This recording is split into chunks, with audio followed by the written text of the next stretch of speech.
दिनै दुलाराय बर' फरायसा आफादनि 56थि जोनोम सान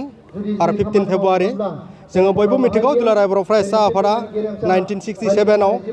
जोनोम मोनजेनदोंमोन क'क्राझारनि ट्राइबेल रेस्ट हाउसआव दाजेननाय जादोंमोन आरो बेवहायनो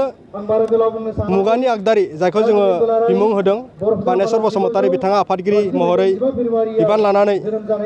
बे आफादगिरि जाजेनदोंमोन आरो लोगोसेनो कनकेश्वर नार्जारी बिथाङा गाहाय नेहाथारि बिबानखौ मोनदोंमोन आरो बै समनिफ्रायनो दुलाराय बर' फरायसा आफादा बर' माहारिनि जि थामोनथा रैखाथानि गासैबो दिगाव बा नोजोराव बर' माहारिखौ थांनानै लाखिनायनि थाखाय जि खामानिफोर मावनांगौ बै समनिफ्राय मावगासिनो दङ आरो बिब्दियैनो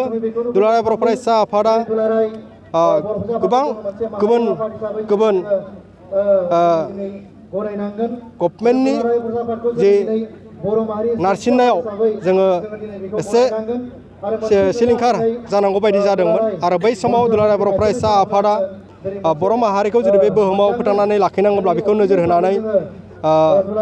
उपेन्द्रनाथ ब्रह्मनि दैदेननायाव बिथाङा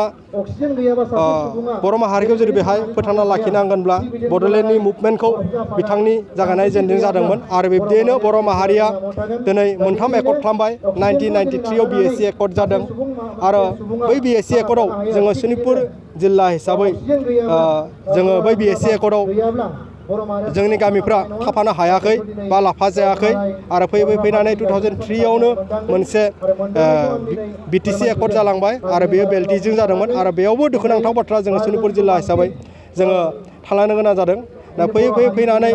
दुलाराय बर' फरायसा आफादा फिन जे महात्मा गान्धीनि आदर्शखौ लानानै मोनसे सोमावसारनाय जादोंमोन आरो बेखौ जोङो दुलाराय बर' फरायसा आफादनि बै समनि मानगोनां प्रमद बर' बिथांनि दैदेननायाव 2009निफ्राय बा 2009 सननिफ्राय बेखौ जागायजेननाय जादोंमोन आरो फैनानै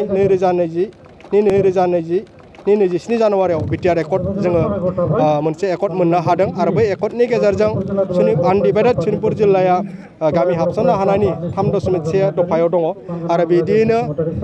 जिहेतु 3 बोसोर बारलांनायनि उनाव नैबे 2023नि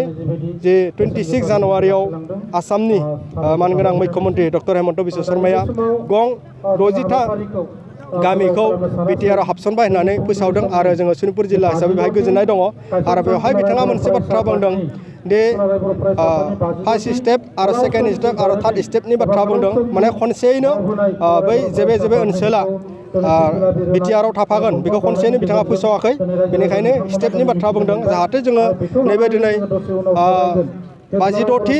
दुलाराय बर' फरायसा आफादनि जोनोम सानजों लोब्बा लाखिनानै आङो सनितपुर जिल्लानि आफादगिरि जानानै आङो नैबे समाव खावलायनो सानगोन जाहाथे फैबाय थानाय समाव थाबैनो जिखिनि BTRनि एक्सटेनसननि सायाव मावनो गोनां खामानि दङ बे खामानिफोरा जेन थाबैनो जाफुङो आं बेखौ खावलायदों आरो जिहेतु BTR एक्सटेनसनजों लोगोसे जोंनि नैबे फैबाय थानाय इयुन जोलैफोरनि जिहेतु सोमोन्दो दङ हिसाबै नैबे ओनसोलफोराव नांगौ बायदि डेभेलपमेन्टफ्रा जायाखै दिनैसिमबो सनितपुर जिल्लायाव फरायसालिनि जेंनाया जोबाखै दिनैसिमबो सनितपुर जिल्लायाव हा हुनि जेंनाया जोबाखै नैबे हा हुनि आरो फरायसालिफोरनि जेंनाफोरा जुदि जोबनांगोनब्ला BTR एक्सटेनसना थाबनो जानांगोन आरो BTR एक्सटेनसननि गेजेरजों स्टेट गभर्नमेन्टआ बबेबा नोजोराव बिथांमोना नुवाखैबा जाहाथे जोंनि BTR गभर्नमेन्टआ बेखौ नुगोन आरो जोङो बेखौ जोंनि गावनि एडमिनिस्ट्रेटिभ लेभेलनि जोङो मावनानै लानो हागोन होननानै जोंहा फोथायनाय दङ बेनिखायनो नैबे समाव सनितपुर जिल्ला दुलाराय बर' फरायसा आफाद जानानै जोङो बेनि सायाव बेखौ खावलायदों आरो सनितपुर जिल्ला दुलाराय बर' फरायसा आफादा दुलाराय बर' फरायसा आफादनि जोनोम सानजों सोमोन्दो लाखिनानै बा दुलाराय बर' फरायसा आफादा गुबुन गुबुन जिल्लाफ्राव जिल्लाफ्रा गाव गावनि लेभेलाव खुंदों हिसाबै सनितपुर जिल्ला दुलाराय बर' फरायसा आफादाबो दिनै खुंदों आरो गिबियाव जोंहा दुलाराय बर' फरायसा आफादनि जि आर'ज मेथाइ बेयो जाना थांबाय दुलाराय बर' फरायसा आफादनि फिरफिला बिरहोनाय बेबो जाना थांबाय आरो दुलाराय बर' फरायसा आफादनि गिबि आफादगिरि बानेस्वर बसुमतारी आरो लोगोसे बड'फानि जि सावगारियाव बिबार बावनाय आरो मुंख्लंफोरनि बिबार बावनाय बे हाबाफारिया जानानै थांबाय आरो दसे समनि उनाव जोंनि बे ओनसोलनि सनितपुर जिल्लानि बुद्धिजिबि बा सान्थौगिरि बिथांमोननि जों सावरायनाय हाबाफारि दङ जोंहा दसेनि उनाव आरो 3 बाजि नाय लोगो लोगो जोंहा मास रेलि बा मोनसे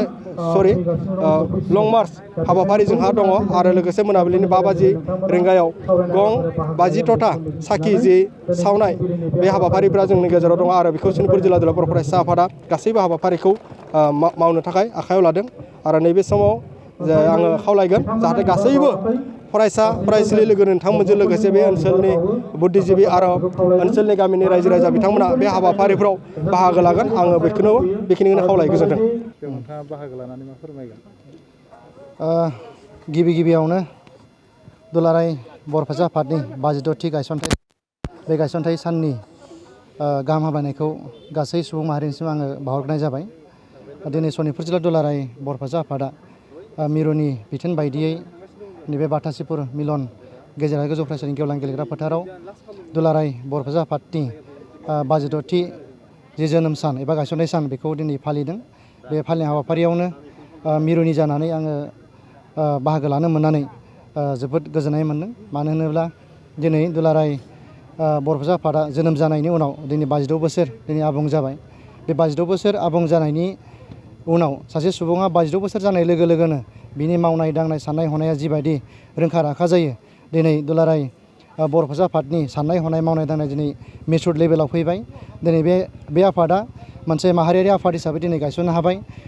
बे आफादा दिनै बर' माहारिनि सिनस्रि आफाद हिसाबै दिनै गायसननो हाबाय। दा बेनिखायनो बे सिनस्रि आफादनि बे माहारियारि आफादनि सासे मावथि हिसाबै दिनै